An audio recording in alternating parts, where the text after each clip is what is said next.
In this guide, I'm going to show you how to fix EA servers are not available on PS5 or Xbox Series X or S for College Football 27. Before we get into this guide, make sure to like the video and subscribe to the channel with all notifications on. It really does help with the channel and it lets us know that you want more content like this. We'd greatly appreciate it. And if at any point throughout this guide you did have any questions, just ask them down in the comment section below and we could help you out further. I'm going to be doing my best to reply to every single comment down there. This can happen if the servers are overloaded, especially when the game releases, which, just kind of happened, or when a lot of players are trying to get online at the same time. First, what you need to do is actually close out of the game completely. So back out, close out of it by clicking on it and selecting close game. From here, try opening it up again. And if that doesn't work, restart your console, whether you're on PlayStation or Xbox, and check your console's online services as well. So go ahead and select settings up at the very top, select network, and then go ahead and see the server status to make sure PlayStation network is working as well as Xbox network is working as well. From here, go ahead and check the EA server status as well, because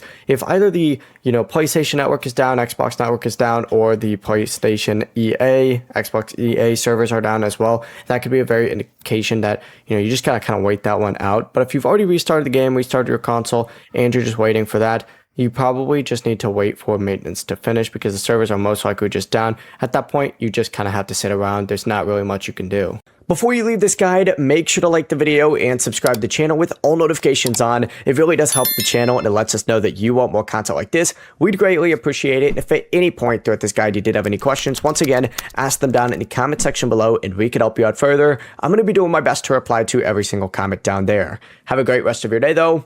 Peace.